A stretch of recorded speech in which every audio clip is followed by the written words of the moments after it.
Welcome to a new episode of Latinos Who Tech. My name is Hugo Castellanos.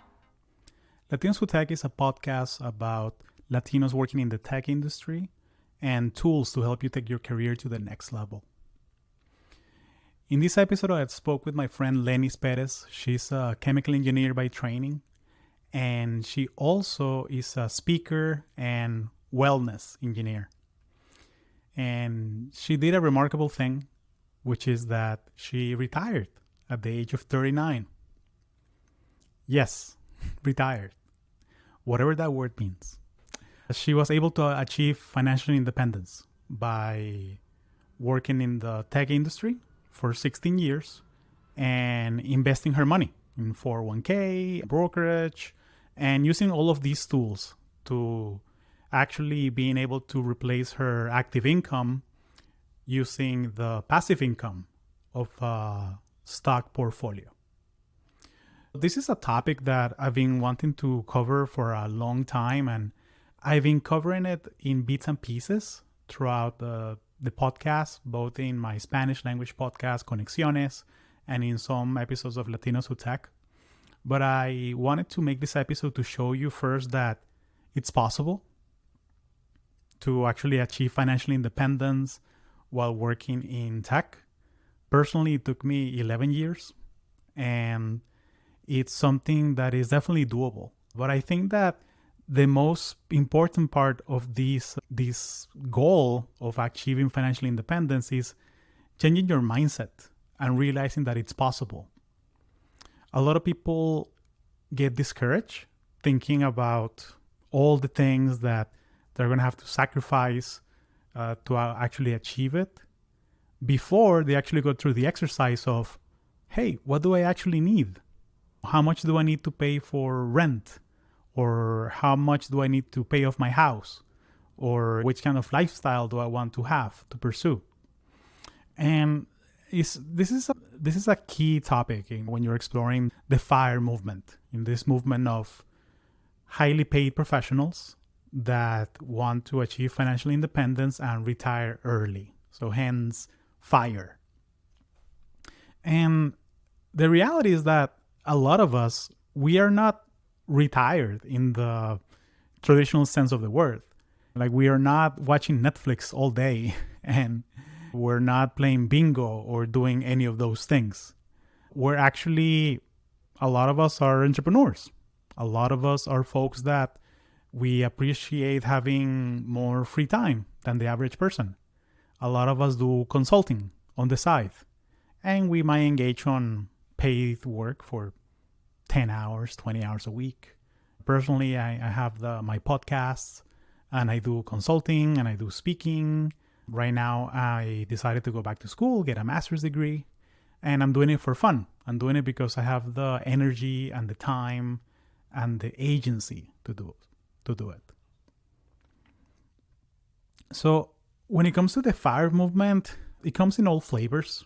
The most traditional way that a lot of folks do it is that they get, well, first of all, you get a really nice job and you define, okay, what is my goal?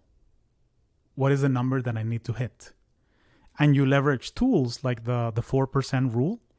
So there's this study, it's called the Trinity study, that showed that if you grow your portfolio in your 401k or brokerage account up to something like $1 million, you can actually withdraw $40,000 a year from your portfolio for 30 years.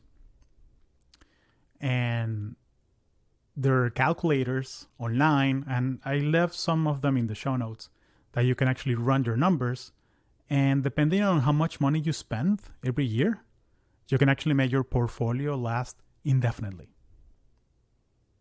So a lot of people think that, wait, like $40,000 a year, that's not a lot. Yeah, that's not a lot if you live in New York or San Francisco. But who told you need to retire there?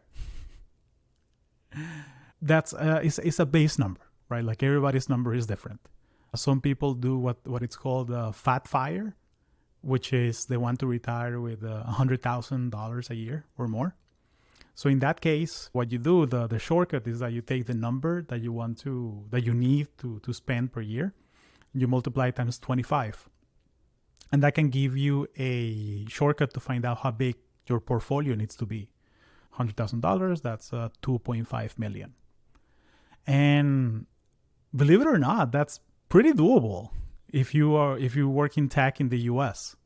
If you are a couple, you have dual income, both of you are working, you're a software developer and your partner is product manager, you can make that money. It's not terribly difficult. You do have to make a system. You do have to educate yourself on how do you invest it. A lot of people also start investing in real estate and have that as a backup. And especially now with this economic climate that we're going through with layoffs in tech, I think it's so important to educate yourself in financial literacy and financial independence. Because guess what? If you're financially independent, I think you can be a better professional. I think you can actually decide which projects do you pursue, which companies you work for, what do you decide to do with your time. Wouldn't you be more willing to take risks if you knew that you didn't depend on a company to make your living? There's this whole idea of F you money or fuck you money. Basically, if you get insulted at work, you have some money saved up and you can say F you to your boss and leave. And that's fine. If you want to look at it that way, that's fine. But I like to think of it more as a thanks, no thanks money. This idea that like right now I'm financially independent, my house is paid for, and I'm living my life doing what I do. And I get offered a job and as a product manager, and they tell me, Hugo, it's 9 to 6, and it's actually 3 days a week in the office because we're doing hybrid, and you need to move to Houston. And I'm going to say, thanks, no thanks. Nothing against Houston or nothing like that. It could have been any city. But yeah, ultimately, that's not what I want to do with my life right now. And because I'm financially independent, I can choose to live my life that way. So I think it's a very important topic. So I wanted to make sure that I made an episode about this. Also, this is not financial advice. This is only for educational purposes. I'm not a financial advisor. What worked for me, maybe it's not going to work for you. Depends on your lifestyle. But I will make sure to have different resources in the show notes. Like this article from Mr. Money Mustache is called How to Retire Forever with a Fixed Chunk of Money. That's a really good strategy on how to go about it. I will also leave the book that taught me my first things that I ever learned about financial literacy. Ramit Sethi's book, I Will Teach You to Be Rich. And I know the title sounds weird, but trust me, it's gold. Like he goes over how credit cards work and 401ks and Roths, IRAs, and all those things. So it's really a very helpful book.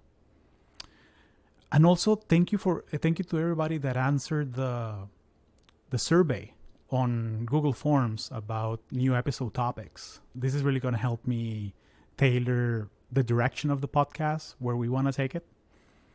And if you haven't answered the survey yet, why haven't you?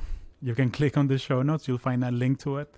It's completely anonymous. I don't know your name or your email or who answered it, but you can answer some questions about what's your biggest challenge right now, which topics do you want to see featured, what do you like most about the podcast, what do you like the least about the podcast. It will take you like 5 minutes to answer. You can answer it quickly and just get it over with. But again, it will help me immensely to define where do I take the podcast, which topics would add value to you. Because ultimately, I do this podcast for you. And with that, let's chat with Lennis Perez. Thank you. When's your hard stop? I don't have one. I'm retired.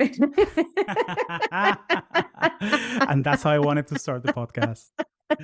Lennis Perez, welcome to latinoswhotech. Thank you for making the time. Absolutely, Hugo. Thank you so much for having me. And I want to start with an icebreaker because that's something new that we're trying. And I wonder if you could ask anything to everybody, what would it be? Ask any question, open ended, close ended, to everybody around the world. What would it be? What makes you smile? It's just what makes you smile, right? To me, it's just a simple question that we sometimes forget to ask ourselves. And when someone, whether I know you or not, if I ask you what makes you smile, I'm triggering a part of your brain that it's going to bring you to a moment of joy, or it's going to recall some good memories. And that's pretty much what I like. I would like to, yeah, start with that question. What makes you smile? Perfect. So, what makes you smile? Oh, talking to people, being in nature. Holy crap. Being in nature, That's a it's big one. impossible for me not to have a giant grin when I'm just walking around looking at the birds and the animals. Even I was hiking last week and I was crossing a path and I saw a snake. And even like when I saw a snake, most people will cringe and like run away and get fearful. And I was just smiling because it's like, you're going away from me, buddy. That's right. Just keep going that way. Don't come this way. so,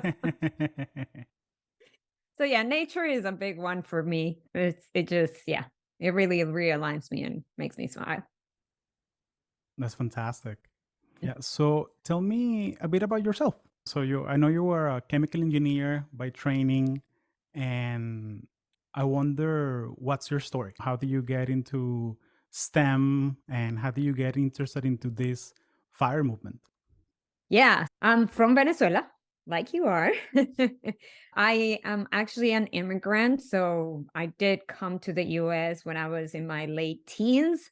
And in Venezuela, I grew up surrounded by engineers. My dad was in the army, but he was also a civil engineer. My brother was going to engineering school when I was in high school. My cousins were either engineers or finishing engineering school. So when it was time for me to decide to go pursue a career, my mom was a kindergarten teacher and she absolutely loved her job. And she was like, if you want to do something fun and easy, go and be a teacher. Or if you want to do hard stuff, go into engineering. Now, the funny thing is, to me, it's harder to be a kindergarten teacher Right. than to be an engineer. Yeah. And in Venezuela, I mean, at that point, I didn't know that things will happen where we will end up in the US. So I was looking to work for one of the big oil companies in the country and work at a refinery because every time we will drive by the beach and you will see the giant plants, especially at night with all the lights, I was just like, oh, wouldn't it be cool to be in there? And that's what made me pursue specifically chemical engineering because I heard not only is what you can do to work in refineries and to work in chemical plants, but also a lot of the big shots or managers and executives in the oil companies had chemical engineering background. And at that time, I was quite ambitious. I really wanted to be in that corporate ladder, very successful woman, managing teams. And that's how I got into STEM pretty much. Then we moved to the US. I graduated from Manhattan College and I worked as a chemical engineer for 16 years. And my journey was nothing like I imagined it to be, Were you which out in the field, or was it more of a it cube was job a in it was a plant? cube job. It was a Oh my desk gosh. job. I was just soul crushing. It was really it was interesting because as an immigrant, I Hmm. needed to secure my work visa. So even though I had an internship and at a refinery, and to me that was just an amazing experience, not a lot of companies were sponsoring, like oil companies were Right. sponsoring at that point. It was really difficult. I graduated in 2005.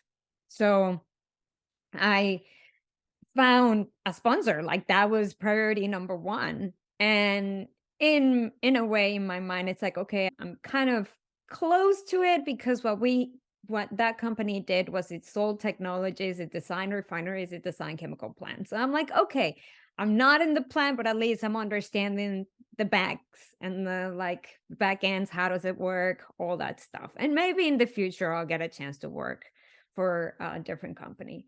But I recall when I was doing my internships, I did an internship in environmental engineering company, and then I had that internship at a Hmm. refinery. And I was comparing sitting at a desk job or being able to get out to the plant, check on different equipment and instrument. It was just night and day difference. And I liked the one where I could get outside. Now, due to the visa reasons, I had to take the desk job.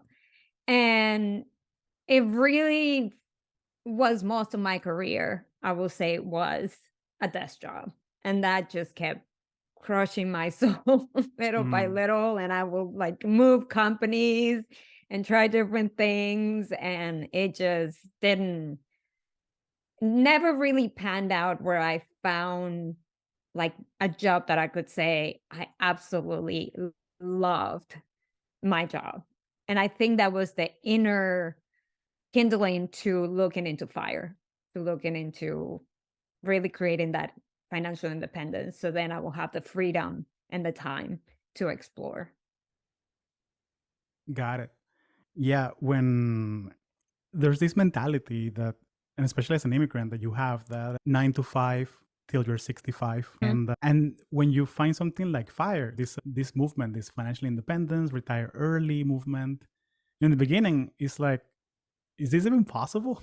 like, bridging that gap is so important. So I'm curious on how did you find about it, and what is fire anyway? Because I just said what it is, but I'm curious on if you could walk me through your perception of what is it for you. Yeah.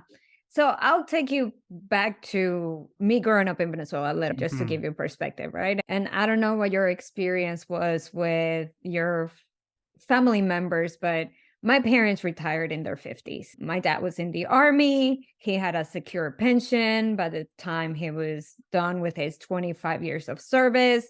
And then a few years before retirement, he purchased a farm because that's what he was going to do afterwards. My mom also worked for the educational system in Venezuela. So she also had a secure pension and pretty much didn't really know what she was going to do after she retired. She just thought she was going to travel the world, etc. Now, many of your audience members may know this, or many may not, but Venezuela's economy, the economy in Hmm. Venezuela completely Yeah. crashed, right? Yeah, it's very So much my a failed dad, state right now. It's if you have money, you live in a feudal society and you have bodyguards and your castle that's protected and you live yeah, in this bubble. But 95% of the population doesn't live like that. exactly. And if you ask my dad right now, what is his pension? It's like $50 a month, right? It's something that's not going to sustain If him. So, yeah, if it gets to that because you have inflation. So it's a very complex thing.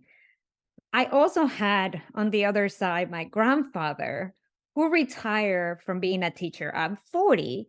But the way he retired was by building real estate. Like he Mhm. started to purchase real estate in his little town in the Andes in Venezuela.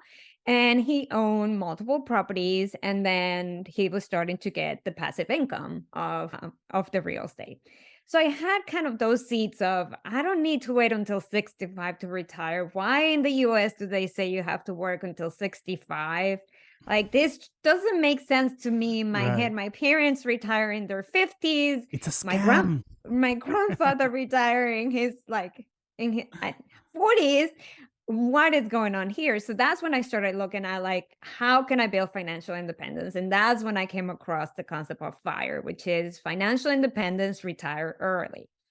Now, we kind of want to look at the financial independence part first. And then, if you want, we can really dive into the quote unquote retire early Hmm. because I don't fully feel like I'm a retired person as the concept of the 66-year-old or 70-year-old person who now is just sitting in the front of their house just looking at Yeah, the in neighbors. Venezuela, they will be watching Televisión Española and napping at 11 a.m. And that's not us. That's not Right, us. right, exactly. Yeah, I think I want to dive into this the practicality. I mean, showing people that Mhm. it's possible and how and just get down to the mechanics of it.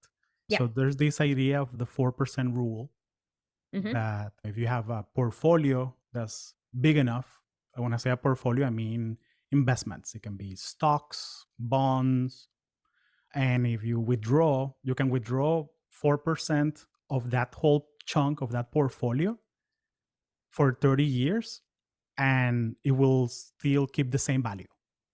If it's exposed to the S&P 500 or total stock market, and that's fine and dandy. But then how do you get a portfolio that big? How do you go about that? And I'm curious, what was your strategy on how do you go about building a portfolio and finding that number that worked for you? Yeah. So for me, I had to evaluate my values first. Were Mm. the important things for me? And I will tell you because in my 20s, I followed the important things for society in terms of how they measure success. And is you get your degree, you get married, you buy Mm-hmm. your house, you have your children, put your children through school, and then you get to 65 and retire. So I started on that path. I literally started exactly what society was expecting on me. And I remember I was married, I purchased a house, and I personally hated homeownership. Hated it. Right. Like Mm-hmm. it was stressful for me. It was just thinking for myself, like, oh my God, we have this mortgage. And if I do the math, how much is it going to cost me to pay it off? And it was just not a source of joy for me.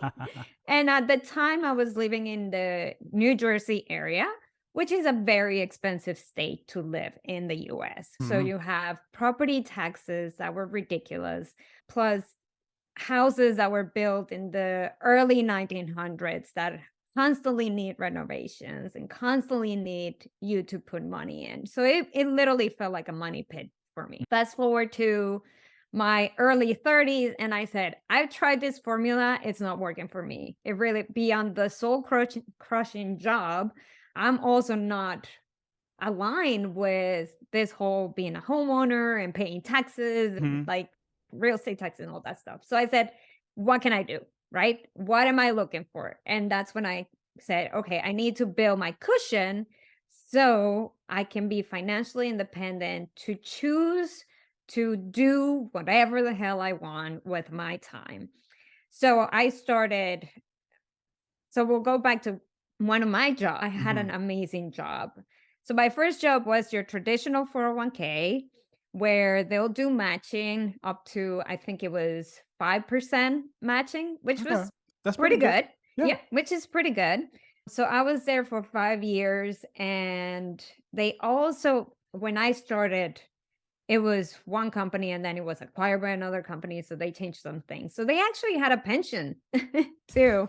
I'm talking about 2005. They don't exist anymore. Very few places that I know that have pensions. But Yeah. Yeah. And now we're supposed to have build our own pensions. yeah, and your And social like if security. and if we're building our own pensions, let's go all in. Let's build them up for 10, 15 years and then let's retire Exactly. at 40 or 45 or Whatever age you want. So that was pretty good. So I will put the matching percentage. That's what I started. And that's because I was prioritizing getting a house and prioritizing whatever our needs were as a couple. right. After 5 years working there, I switched to a company that did 25% of your salary will go into your 401k, whether you put money or not. Okay. And that was just, to me, that was like, holy crap. Like, this is amazing. I've never heard of any place that does this, right? Um, What I was the worked rationale behind that? Like, do you ever dig into it?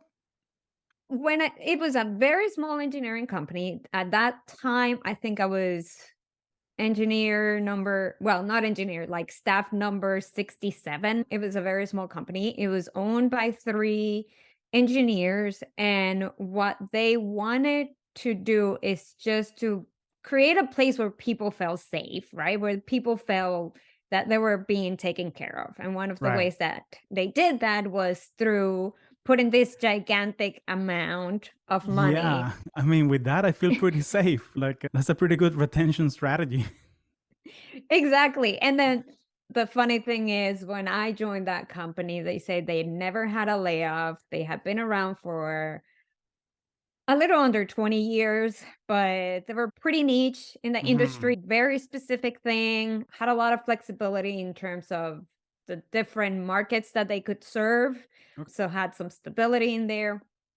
So that was great until 2015 came around and they didn't have a good year and projects weren't coming in. And then 2016, January 2016, they had a layoffs. Now, at this point, I was 80% vested.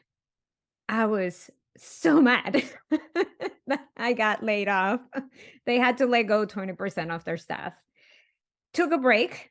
I had already started building my financial independence, right? So I said, okay, with what I'm going to get from unemployment plus what I have saved, I can take a career break. I can evaluate where do I want to go next? What do I want to explore?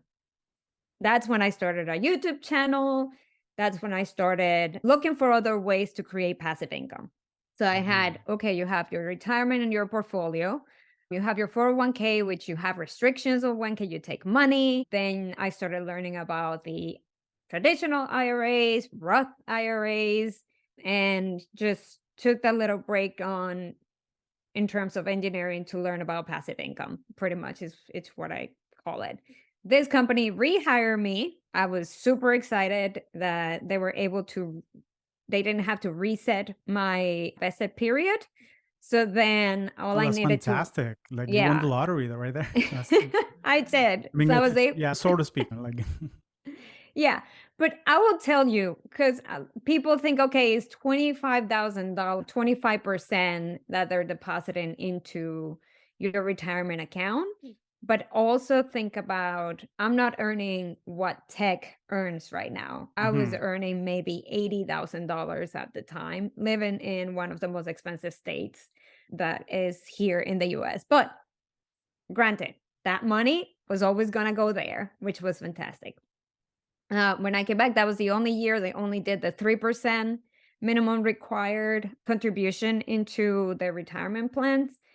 I rejoined and only worked for about 6, 7 months because at that point I was just kind of fed up with some of the politics that were going on. Yeah, going through the motions. And they also had hired me for a position where they promised me I wasn't going to work with a specific manager because I did not get along with that specific manager. And the 7 months I worked for that manager. So to me, it was just like, guys, I told you that was my two conditions to come back was Mhm. get me into the vested period again so I can get 100% vested in a few months and do not make me work with this specific person. And the 7 months I work with him, I literally will come home crying Mm. sometimes because it was just a difficult communication circumstances with this manager. So an opportunity came up to switch to a different company and pretty much got a little bit of a salary bump, but again, back to my we match, I think that company only matched 4% or 3%, something like that. So that's on the 401ks. So I'm kind of set for my 59 and a half, 60 to 65 age that you can start taking money. The other Right. thing is the last two companies I work for, they offer the Roth IRA option or the Roth 401k, which I took advantage of. So what does that mean? If you don't know, You have your pre-tax contributions and your after-tax contributions. One of the things that I really love about the after-tax contribution is that whatever earnings you make on that money, you don't have to pay taxes for it. So when you make it to that retirement age, you can start pulling money out and you won't have to pay taxes on your principal or your earnings because you're putting it, you already paid the taxes 20 years before or 30 years before, whenever you were. On that last job, when I really said, I want to retire early, I took a freelance job. So I was working 2 full-time jobs, kind of. So I was putting as much money away as possible. And I had opened my own personal brokerage account. I was building my savings, put it on a high yield savings account online. And then I still have my contributions to the 401k. So that's kind of that was my approach to getting to that point where I said, I need to hit this number and then I can say sayonara. And I think that it's so critical that you mentioned that you were making a good salary for working in STEM, but it's not one of these outlier tech jobs like product managers in the Bay Area that they make 300,000 a year. Right. And usually the way that those things work out is that they make like 200K in cash and then 100K in stock. That again is not yours till you spend 4 years at the company. Right. You get those golden handcuffs. Exactly. The stock is growing, and then every quarter you have a performance review, or every 6 months rather. And guess what? If you did well, they give you more stock.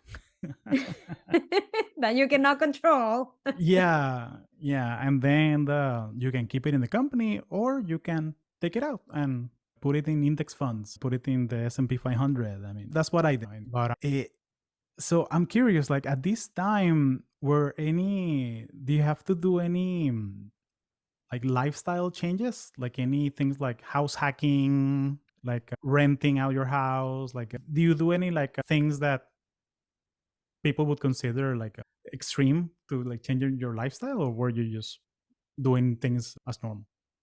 I grew up in a very conservative household, so not a lot of changes. So in terms of home ownership, because that was not in alignment with my values and what I wanted, I sold the properties. At that point, I had acquired with my ex-husband. We got divorced. So that's one tip for anyone who may not be Yeah. married.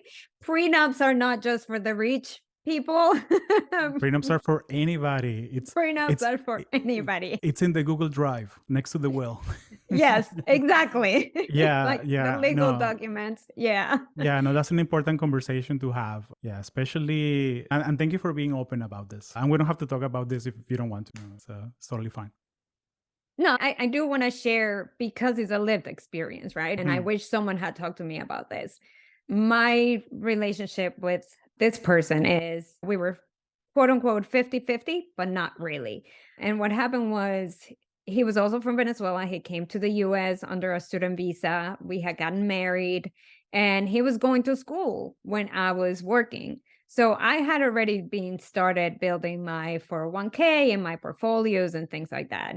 By the time we got divorced and we separated, he wanted half of my 401k because he knew about the 25% and he knew about all of that. So my decision or part of the negotiation was you keep the profits from the house, don't touch my retirement account. So I pretty much walk away with no profits from these houses that we had purchased and built and everything. But I got my sanity back, which was priceless. That doesn't, can't put a price tag to it. Yeah, Exactly. you get to sleep 8 hours a night every night at peace. Yes. And that, yes, it was a bit of a hiccup in my process of early retirement. But at the same time, I also have to account for retiring one person, not two. That's the trade-off. In terms of lifestyle changes, so one of the things that I did was I moved to Texas. Texas is a state that doesn't have income taxes. So that's really nice. The cost of living is lower than in the Northeast, in the New York, New Jersey area. Gas prices are lower. We don't have to pay as much in tolls. So pretty much I kept my lifestyle standards in a different state. Like that's one of the reasons that drove me to move to Texas. Plus, I was closer to family. So now I don't have to spend money on flights to go Mm-hmm. visit them. I can just drive a couple of hours and we're pretty close by. So And those were some of the much less snow as well. Yes. Snow is optional. In New Jersey, you don't have a choice. No, no more shoveling. No more shoveling. Yeah. And then that goes back to the things you value, right? You value more of outdoors and things like that. It's sunnier. You can spend more time doing the things you love because you don't have to wait for the right season. Exactly. Yeah. Yeah. The right season is the whole season here in Texas. At least for me. Yeah. For what I like. Yeah.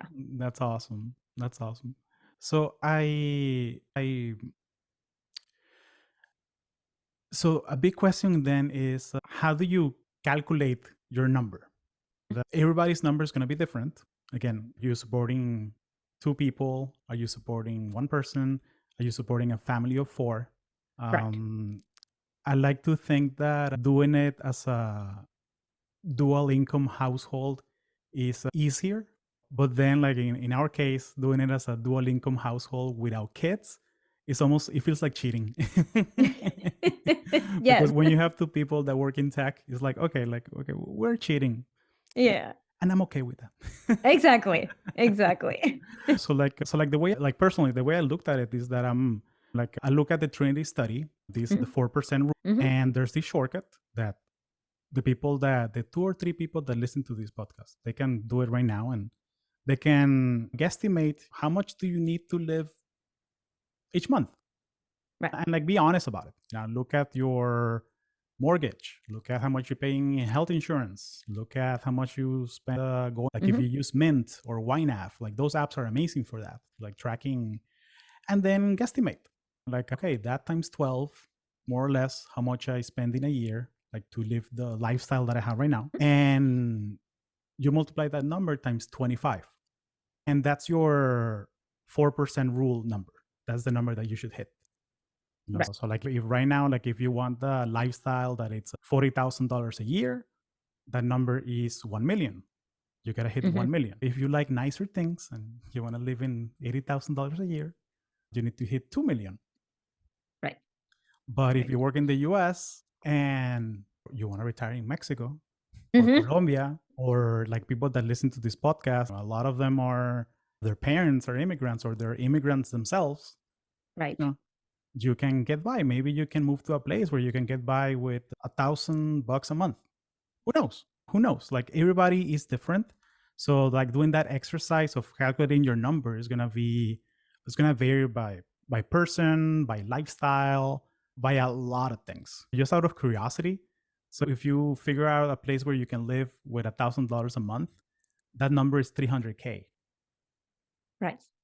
And again, it's a ballpark number. It's going to be different for everybody. But I'm curious on now that you retired and now that you own your own time, and how do you go about calculating your personal number? So like what worked for you? For me, I'm debt averse, meaning I don't like having debt. So that was my first kind of point on my checklist was I need to have my car to be fully paid, and anything else that I may have a debt on, I just need to have it fully paid. I am very blessed that I came out of school with no student loans because I had a scholarship, which was an incredible support. So that really helped. Also, though, as an immigrant, I do support kind of on that tangent. I support my family. Like my dad lives with me, right? So I don't have kids, but I do have an extra mouth to feed and an older person that needs more medical care and his health insurance is a little bit more expensive. Like all these things that you have to take into account. At the same time, they have options, right? Like my parents, thankfully, as I said, my dad has a farm in Venezuela. So he's able to like sometimes transfer a little bit of money for anything that he wants to use for himself. So, with that in mind, to me, it was okay, how much without debt do I need to live month to month? Right. And my number was $36,000 a year. So about $3,000 a month. That's how much for rent. That's how much for utilities, car insurance, health insurance, things like that. And a couple $100 to do whatever. What I will tell you that I've learned in the past 2 years since Yeah. retirement is that there are some things that I do miss. And that's why I like that. I think that the retirement part it's kind of a fallacy. It's not, you're It is. not like just gonna sit in your ass and watch Netflix, right? No, no, the people that get tech degrees are a lot of us are type A people, and like we are Yeah.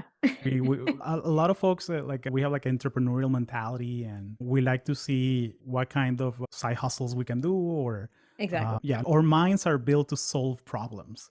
So all of the sudden we have all this free time, and it's like, okay, which problems do I want to solve? Yes, absolutely. Right now, one of the things that I do miss, right? Okay, when I did that math, it's like, this is the minimum. This is what I need. I need $36,000 a month. I am not A year. taking a year, sorry. I'm not $36,000 a taking month. I'm like, okay, that's that's the a nice point. lifestyle. I That's want a that portfolio. really Mira, ese portfolio um está bueno. I like yeah, yeah. it. I'll give you all the tips outside. No, I'm kidding. So $3,000 a month, right? Things that and like I said, just a couple $100 here and there for just fun things. I go if I want to go to a concert or if I want to go have a really fancy dinner a couple of times a month, like those things.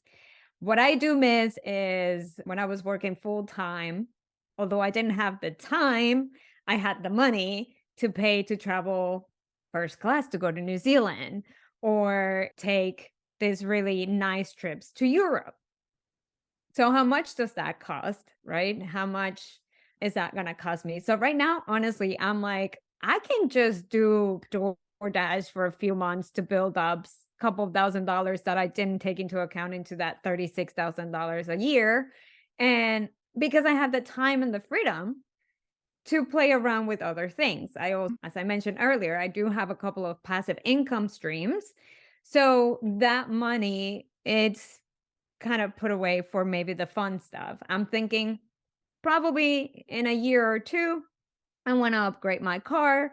That's going to be another chunk. Okay, how can I make this money without touching the principal, without taking that money out from my retirement? Because I really like how it builds up and how you take money and it just kind of reappears magically. That's that 4% rule. Yes, Really is, it is really the is awesome. power is the power of the American economy. I mean, it's the Yeah. when you look at the way the S&P 500 behaves, and yeah, yeah, it is magic. It Mhm. seems like magic, but it's not magic. So, It's not magic. but I get it. Like it's one of those things that is very once you know the rules, you once you know how things work, Mhm. and you can use them in your favor, it's so beautiful. It's so It beautiful. is. Once you It figure out is. how the system works. Yeah. And that's why for me it was learning. And I'm a late learner, I consider myself. I didn't learn about having your own brokerage account and having your own personal investments in index funds and mutual funds and different funds that give you dividends and all that stuff until I was in my early 30s when I was like, okay, I don't like this path of home buyer, being married, all this stuff.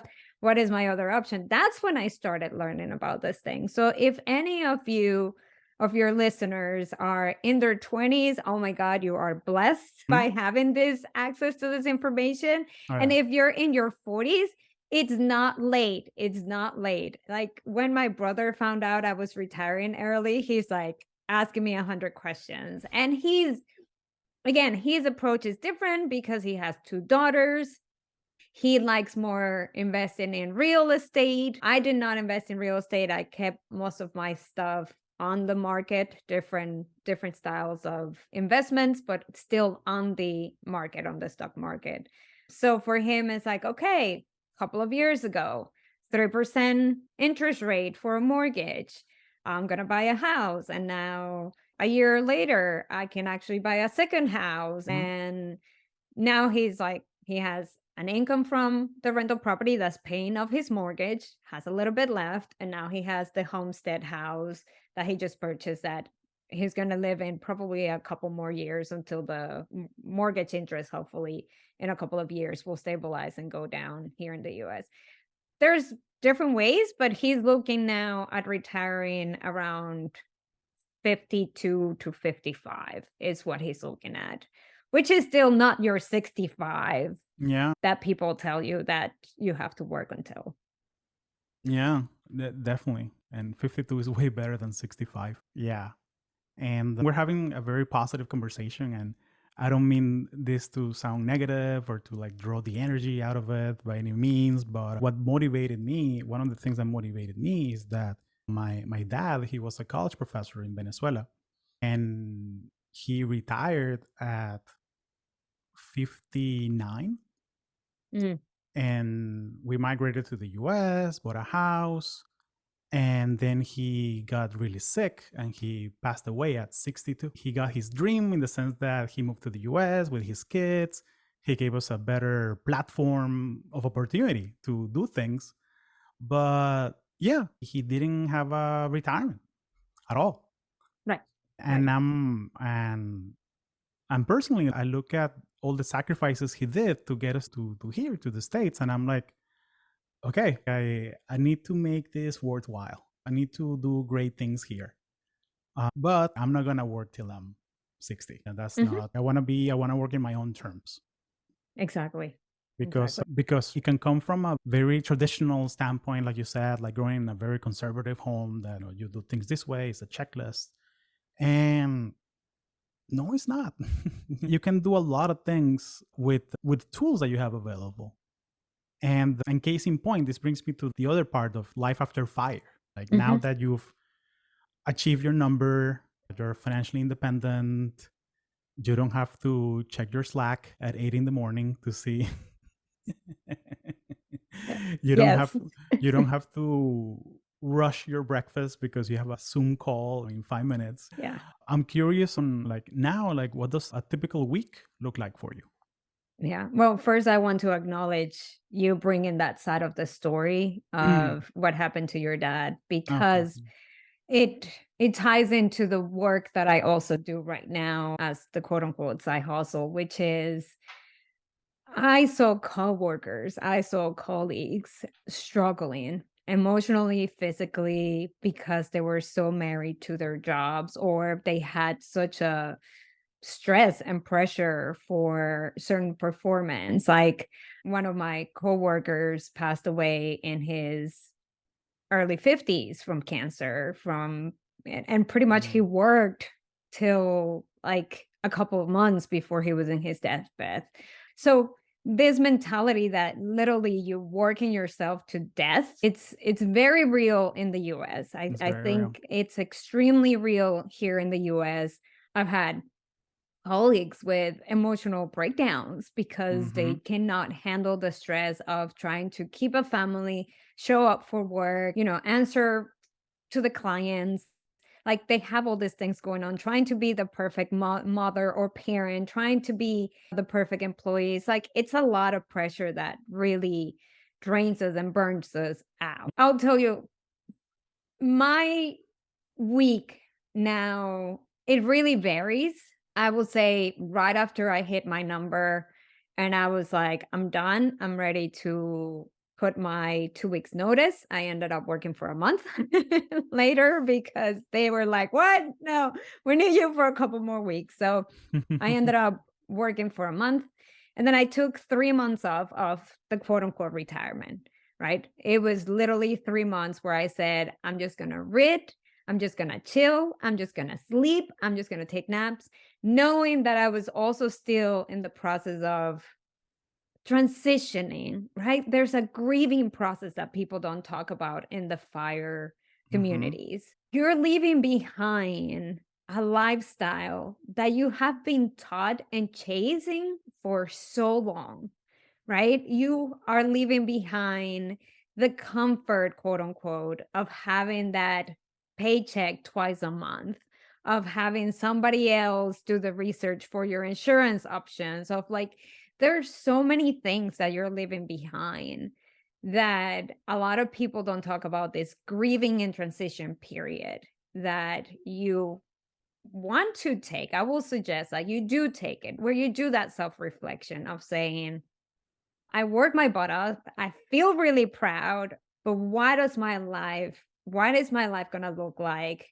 Maybe Hmm. not in 3 months, but in a year, in 2 years. What are some of Right. the things that may change, right? What are some of the priorities? And like I said, one of the reasons why I moved to Texas was because I wanted to be closer to my family. That Mhm. was a priority. My parents are getting older. My partner's parents are getting older. I have nieces that are growing and are going to be going off to college soon. So it's like, it's all these little things that to me were like, right now, I want to dedicate this part of my life to being with my family, Right. right? In 5 years from now, it may look different. I may say, okay, you know what? I'm just going to be traveling the world, or I'm just going to be a digital nomad, right? It's all these different things. But right now, my weeks vary in the sense of sometimes I have podcast interviews, sometimes I'm running workshops for companies in STEM, because one of the things that I started to advocate was on wellness in STEM and in tech, something that doesn't get really discussed. Even if the company provides resources, I've heard so many places that I've spoken at where they say, yeah, the company may have the policies, but the hustle culture is glamorized. And if you work Yeah. 60 hours a week, even though you have the flexibility of taking mental health days, or you have the flexibility of unlimited vacations, which is such a It's a scam. It's a right, scam because places don't have the psychological safety exactly. to police it. That's a big part of why I left. Because again, I mean, you have this great job and you're making like 250 a year, and I'm like, wait a second, like I'm working from home. Why am I getting stressed out about opening my Mhm. laptop and checking my Slack? Like Yeah. I at some point, like I started having like anxiety attacks, and like I didn't know what it was. And I'm like, wait, like this is not normal stress. Right. And I'm happy that I reached out and I had the resources to seek help. And I realized that, listen, like, doesn't matter how much meditation you do or mindfulness or walks or like breathing exercises or whatever. If you're in a toxic environment, you need to leave. you know, Yep. you need to leave. Like, so yeah, like if you have a if you have a gushing wound, a band-aid is not gonna help you. No, you need stitches and you need to heal it and you need to, yes. Right. Yeah. Right. So that was the Camino de Santiago for me. That was my Mhm. intensive care, if you will. That's amazing that you recognize, and I was listening to the podcast in Spanish and Mhm. I was like, it's so amazing that you were able to recognize your telltale signs of this is not going well, Mhm. and this is a toxic environment.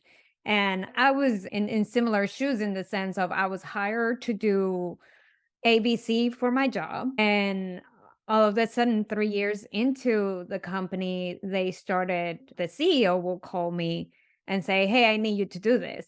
And I said, no, I can't. You hire me for this. This is my expertise. This is what I'm doing. And that's a full time job as it is. No, but such and such left because they had horrible management. Such and such left, can it's just for a couple of months, and I will say no, like, and that was the thing. I Mhm. will try to set the boundaries, and even though it was with the CEO, and I didn't care at that point, because I was like, again, I was building my fire Yeah. at that point, Yeah. right? And he he will like find sneaky ways to like dump the work on my desk. And then thankfully I was working for a company in the US, but I was also reporting to their European branch. So I was able to talk to my manager in Europe and say, hey, this is what's happening here in the US.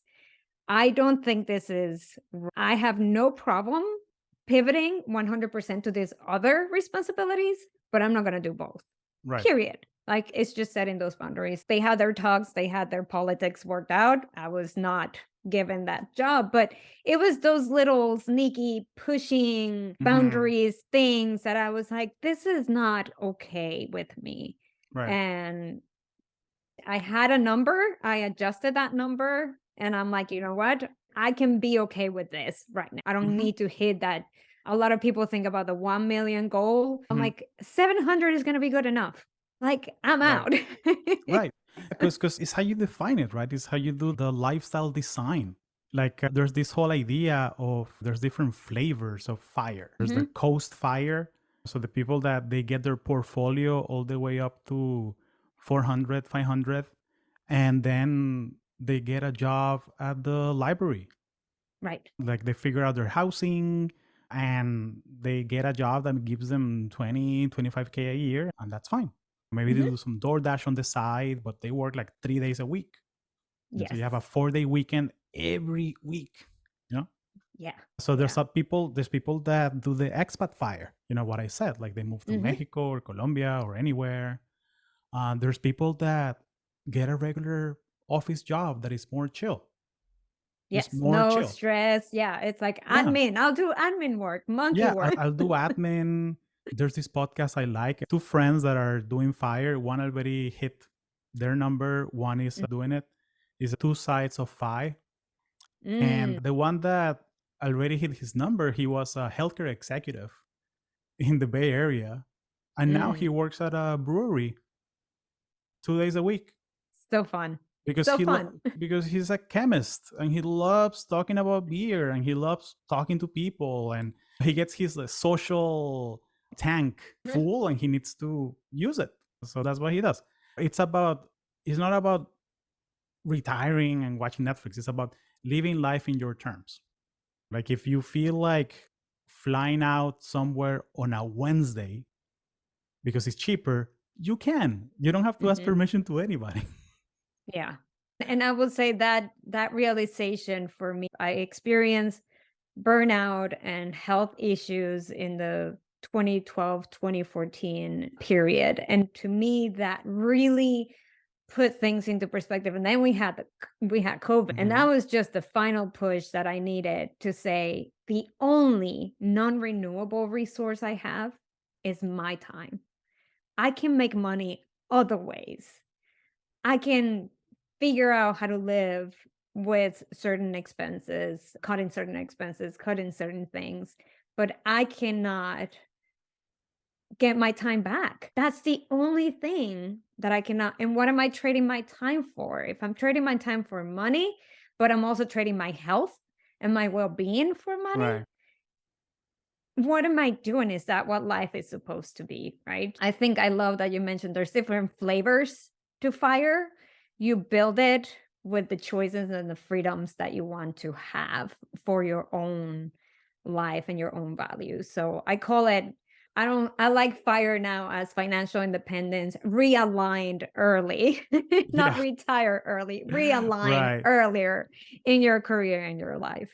Yeah, like I decided to go back to school and I'm getting a master's in data analytics online Mm, because now I have the time and I have the energy to focus on this.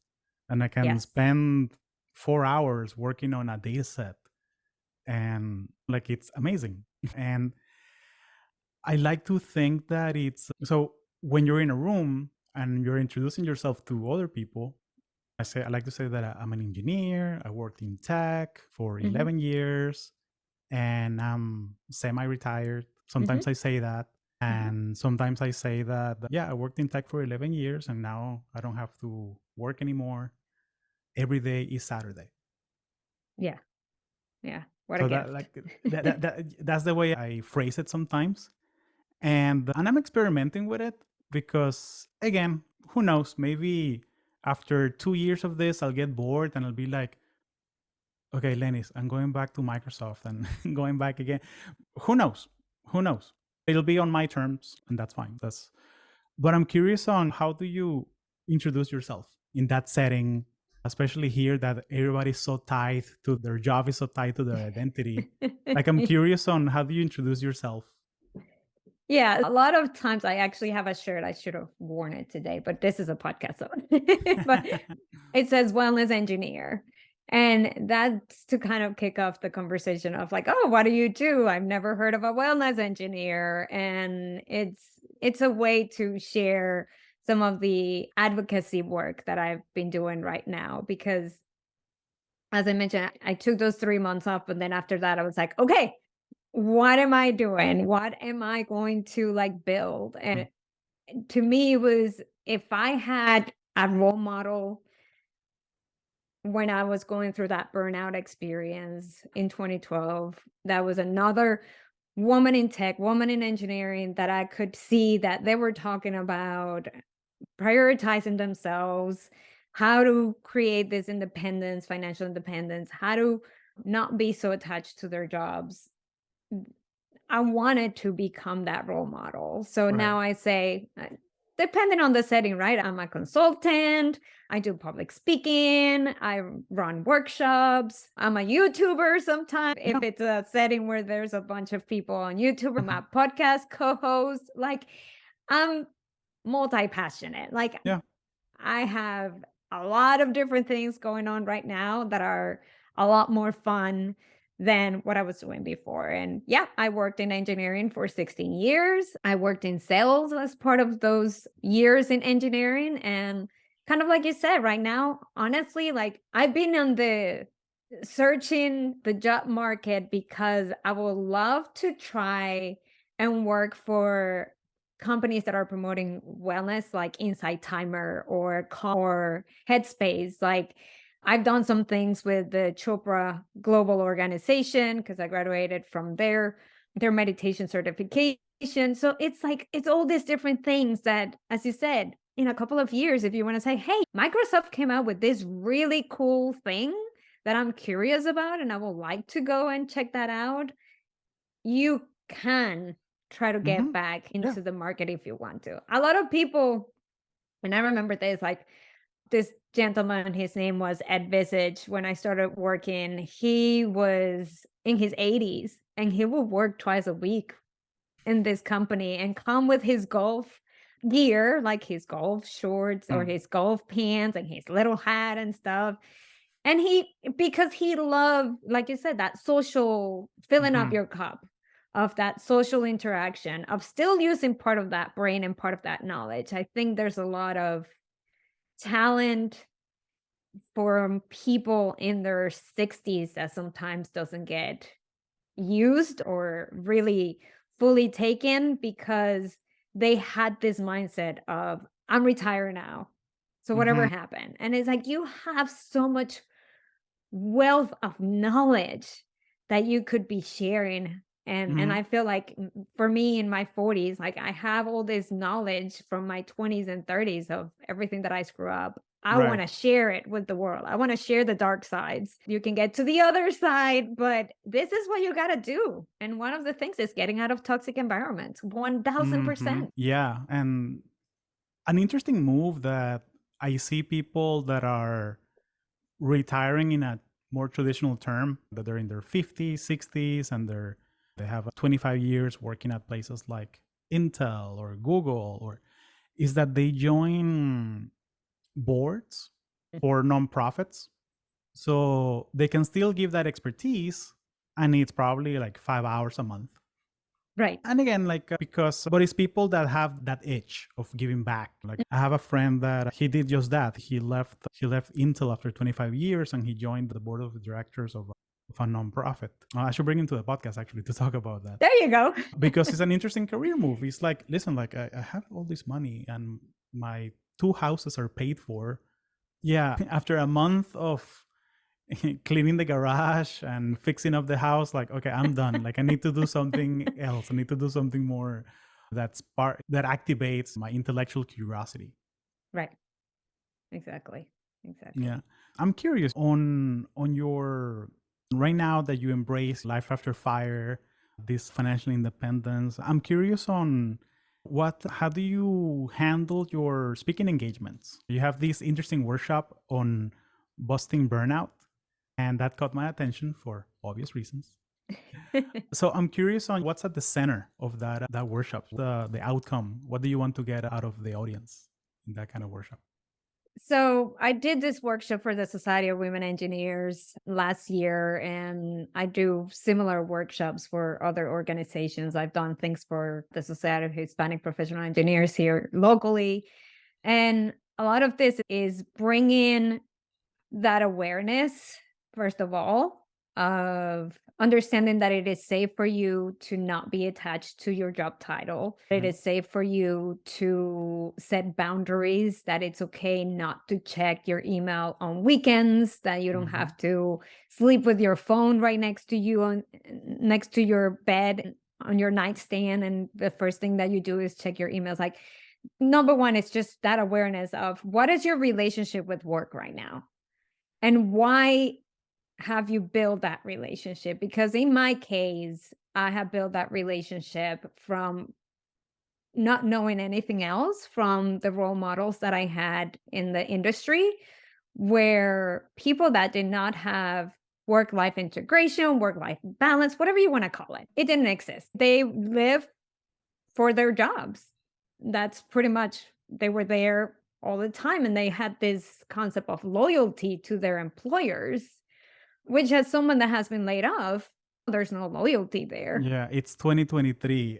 240,000, I think, tech workers have been laid off in the last 18 months. Yeah. There's no Exactly. loyalty. There's no loyalty. There's no loyalty. So, number one is, if your job is your priority, that's a red flag right there. Even Mhm. if you love what you're doing, even if you're passionate about what you're doing, when you're working for someone, nothing is guaranteed in life anyways. Yeah. That's just a fallacy that we tell ourselves. But when you think about, oh, I have a safe job, I have this comfort, it's not really true. And if you're attaching yourself to that, it's a big sign of there's some work that you need to do for yourself, right? Other things, like, one of the one of the key takeaways, because one of the things that I do is, after I do my presentations and workshops, is I will either have a follow-up conversation with some of the attendees, reach out, like, what were some of the biggest takeaway. And one of the things that I said was, don't be the fixer, be the role model. And that's because a lot of times we come into places and we feel like we need to fix the place to make it better, and that's a lot of energy of trying to Mhm. change people that may not be willing or even remotely interested of changing their ways, their mentalities, the way they communicate and the way they treat others. So you're wasting all this energy. You're getting stressed out. You're sacrificing your well-being to try to fix others instead of focusing on yourself, centering yourself, realigning yourself, and knowing when to set those boundaries and when to say no and when to walk away when it's not the right place. So, it's talking about that is, you mentioned it doesn't matter how much mindfulness you practice, doesn't Mhm. matter how many nature walks you take, it doesn't matter how much you journal when you're in a toxic environment. It really doesn't matter. So I think it's going back to, what is your self-worth? When you know you're worthy, when you know your value, when you know you're enough, you don't put up with that crap. Right. And your meditations and your walks in natures are no longer a to do on your checklist of your 100 other to dos, right? It's something that you know you're doing because it's just helping you stay healthy, helping Yeah. you give yourself the energy that you need. Yeah, it's Um, integrated in everything you do. I don't have a to do for brush your teeth. I just do it. I just do it. exactly. Like I don't have a to do for walk around the lake in the morning when I wake up. Like I don't have a to do for that. It's a habit. It's ingrained. It's part of who I am. And I think that's why it's so powerful to share these resources on Fire, because once you tap into some of them and you take Hmm. that challenge, you realize that hey, it's possible. You know what? Let me save up those 3 month emergency fund, and then Hmm. 6 month, and then next thing you know, you have a 1 year emergency fund. And if you find yourself in a toxic relationship with work, guess Yeah. what? You have a little bit of a bridge that you can leverage to move on to a better thing. Yeah. Yeah, for sure, for sure. And work on that mindset that it is possible, right? Believe that it is possible for you. Even it took me almost a decade once I made the decision to get to that point, to get to the number where I was like, I can now walk away, right? Mhm. And I adjusted the number. And also the mindset of like, when I look at my portfolio, last year was an awful year. Yeah. It was just like, oh God. But I'm not here for the 1 year. I'm here for the 20 year or 30 years. This Mm. is why the resources that I use, one of the things that they recommended was you want to have at least 2 years, 2 to 3 years built up in a high yield online, something that you can actually Mhm. access Yeah, relatively easy. something more liquid than. Yes, than having it in the stock market or in bonds or whatever it is. And I also, it makes you change your strategy. Like I started just diversifying more towards dividends, a style of investments while we see what happens with the market, right? There's ways, but mindset is the first step of knowing that it is possible that you can do it. And I think the second thing is surround yourself by people that are either doing it or have done it. Yeah, and there's so many communities for that, and I leave some in the show notes, some that helped me. Mhm. Like if I was a 20-something recent grad, my first thing would be to read that Ramit Sethi book, that I Will Teach You to Be Rich. He walks you over personal finance and how to get a checking account that's free and all those things. And then I would play with some of the FIRE forums. There's this calculator that I love. It's called Rich Broke Dead. I don't know if you've seen it. No, Um, I saw it on your notes and I was like, "Ooh, I gotta look at this one." yeah, that one, it's a little bit morbid, not gonna lie, but it's also useful in the sense that, okay, my portfolio, maybe I'll hit my 1.5 million by the time I'm 60. Oh wait, but there's a 15% chance that I'm dead. Okay, Yes. yes, okay. So like realizing that like we obsess over the number, and when we should obsess about the lifestyle. Are you building a sustainable lifestyle? I think that it's very easy for immigrants like us to have that immigrant mentality that, okay, I'm gonna work, I'm gonna focus on this, I'm gonna put in the hours because I have to, and there's 200 people in line to get the job that I want to do. And not really. Right. Not really, but it's tough to break out of that mentality, especially if you're like first generation in college or your first generation in tech. It's hard to break off that trauma, if you will. Yeah, and the work hard, right? And Mhm. right now, like you said, you're going back to school, you're taking classes. I've been running my workshops, I've been doing reading books, going on retreats, like doing different things. And it's funny because my dad lives with me, and sometimes it's like, "So, how is your business going?" Like, it's okay, Dad. Are you making enough money like before? And I'm like, "No, I'm not," but that's okay. Like, it's just, it's this work hard mentality of like, if I'm not constantly producing, if I'm not constantly sitting in front of the computer, if I'm not constantly hustling, then who am I? And that is really something that you want to start evaluating. Who would you be once you hit that number? And that's why I talked about that grieving period, that grieving transition of things are changing. You're losing an identity.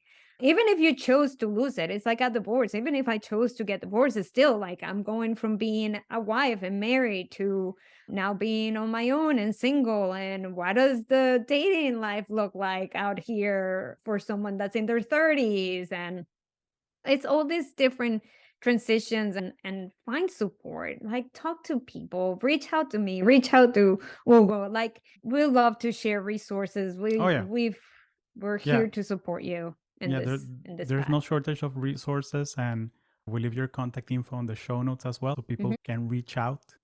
And the last thing I wanted to mention is that there's this idea, this concept of the fu money, the fuck you money. mentality that you can just say fuck you and walk away from the toxic job, and that's fine and dandy, but that sounds like fun, but then it sounds like, yeah, it's like a bit too aggressive for me. Like it's more like a fantasy thing. In reality, the way it looks like, it's more of a thanks no thanks money. When people reach out to me and they say, recruiters reach out and, oh, well, we have this opportunity for a product manager for this healthcare tech company. Great. Tell me more about it. Well, yeah, it's out in Houston. You need to relocate because it's hybrid, 3 days a week in the office. Thanks. No, thanks. Right. No, but don't you want to hear the salary? No, thank you. Like it doesn't align with what I have in mind right now. Thanks. No, thanks. And that's the reality. That's the practical way of looking at it. Yeah. And one thing that I did during my retirement is I got certified as a money archetype coach, because that was the other thing. It's just dealing with the different personalities. An archetype is just a description of your personality and what comes natural to you. And just understanding, like, I will have conversations with people and it's like, I really cannot stick to a budget, or I really cannot do certain things. And it's like, okay, how can we lean into your strengths so you actually get to your goal in a way that is easy for you, like in a way that makes sense for you? So maybe It for comes someone natural. that feels intimidated by, oh my God, they're talking about portfolios and they're talking about IRAs and Roth IRAs and this and that, and I just get overwhelmed by this information. Find an advisor. There's people that do this full time that I absolutely love to guide you and to help you get to your goal and are there, for you. You don't have to, this is not a do it yourself only option. You have so many ways to approach it, just using what comes natural and strong to you. But yes, to me, it's like, I am so grateful. It's like, thank you, money, for being here to help me pay my bills, to help me feed myself, to help me do all these different things. And thank you for showing up. And yes, like you said, thanks, no thanks to jobs that are not in alignment, because I don't need the job for the money. I'm going to take a job because I'm passionate about what they're doing and their mission. Definitely. Well, and that sounds like a great place to stop. Lennis Perez, thank you so much for your time. I'll leave your contact information in the show notes and your LinkedIn, and so people can reach out. And I just want to say thank you again for sharing your wisdom with us. Thank you so much.